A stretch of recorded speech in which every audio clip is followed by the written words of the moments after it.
आज हम बात करेंगे दो ऐसे गांवों की जिन्होंने नीम के पेड़ को नारायण मानकर संरक्षण की शुरुआत की। अजमेर से महज 11 किलोमीटर दूरी पर है खोखरा नाम का ये गांव और उससे 1 किलोमीटर दूर है पदमपुरा।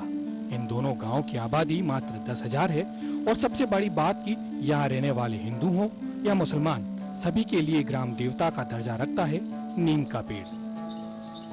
कहने और सुनने में अजीब जरूर लगता है, लेकिन ये सत्य है कि यहाँ के रहने वाले अपने इस देवता की रक्षा करने के लिए किसी भी हद तक जाने को तैयार है।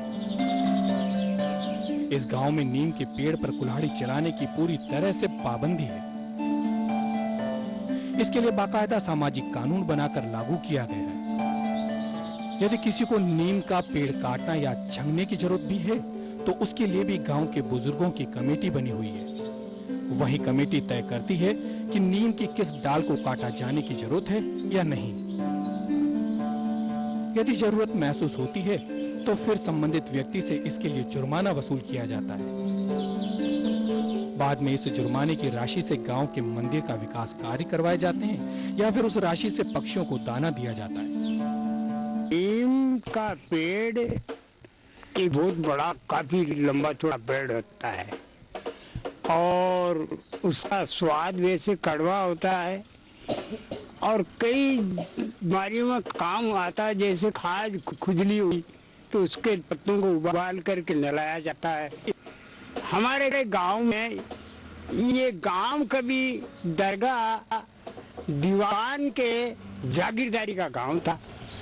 उसके बाद जब जागीरदारी खत्म हुई तो ये जो सामलाती दरख्त है उनको लोग काटा पीटा करते थे। गांव वालों ने सबने मिलकर के ऐसा प्रावधान किया कि कोई भी नीम को काटेगा नहीं। नीम के पेड़ के संरक्षण की इस परंपरा के पीछे कुछ ऐतिहासिक तथ्य भी जुड़े हैं। गांव के बुजुर्ग बताते हैं कि पर्यावरण संरक्षण का यह फैसला सदियों पहले सम्राट पृथ्वीराज चौहान के काल में लिया गया था। बाद में जब ये गांव जोधपुर रियासत का हिस्सा बना तो तत्कालीन जागीर को रियासत का फरमान मिला कि राठौड़ वंश के पूजनीय होने के कारण नीम के वृक्ष को संरक्षित किया जाए। सदियों पुरानी इस परंपरा को निभाने के लिए यहाँ के ग्रामीणों ने बूढ़ा पुष्कर के पवित्र जल को हाथ में लेकर शपथ ली कि पूरा गांव नीम को देवता मानकर उसकी रक्षा करेगा। इस गांव के बाशिंदे आज भी उस शपथ को निभा रहे हैं।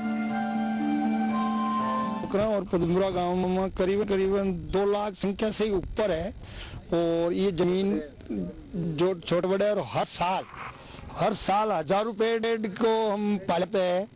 उनके लिए बहुत सुरक्षा करनी पड़ती है, पानी लून सब पिलाते हैं। हर आदमी हर मतलब जितना भी गांव में रहे जिनकी सोच से पाला जाता है इनको। और 2 लाख से ऊपर पेड़ है ये पहाड़ी में, खातादारी जमीन में, एग्रीकल्चर जमीन में, सवाईचक जमीन में, जिसमें भी गांव का इनको बिल्कुल दम रूप से नीम नारायण मानते हैं सुरक्षा के वास्ते। और इन पेड़ों के लिए बहुत जागरूक जगह के लिए ध्यान रखते हैं। हर गांव का हर व्यक्ति दूसरों भी कोई जमीन लेके यहाँ रखने के लिए कोशिश करते हैं, उसको भी मैं नहीं काटने देता। नीम की दृष्टि से, नीम के उत्पादन की दृष्टि से पूरे एशिया के अंदर सर्वश्रेष्ठ माने जाते हैं। दोनों ही गांवों में लगभग 10,000 की मामूली सी आबादी है, लेकिन उसके बावजूद भी यहाँ 1.5 लाख नीम के पेड़ हैं, जो एशिया में कहीं नहीं है। यहाँ नीम देवता माना जाता है, नीम नारायण कहा जाता है और लोग ये समझते हैं कि नीम नारायण जो है वो उनकी रक्षा करेगा, उनके स्वास्थ्य की रक्षा करेगा। और यही वजह है कि इस गांव के अंदर दमा का कोई मरीज नहीं है। इस गांव के अंदर अपना जो शुगर है उसका, डायबिटीज का कोई पेशेंट इस गांव में नहीं है।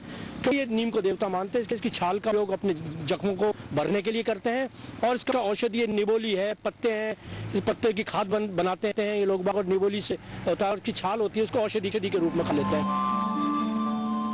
गांव की ये अनूठी परंपरा उन पर्यावरण संरक्षण करने के खोखले दावे करने वाली संस्थाओं के लिए सीख हो सकती है जो वातानुकूलित कमरों में बैठकर प्लान बनाने और लागू करने की कोशिश करते हैं। गांव की यह परंपरा बताती है कि यदि इच्छा शक्ति हो तो कुछ भी असंभव नहीं है।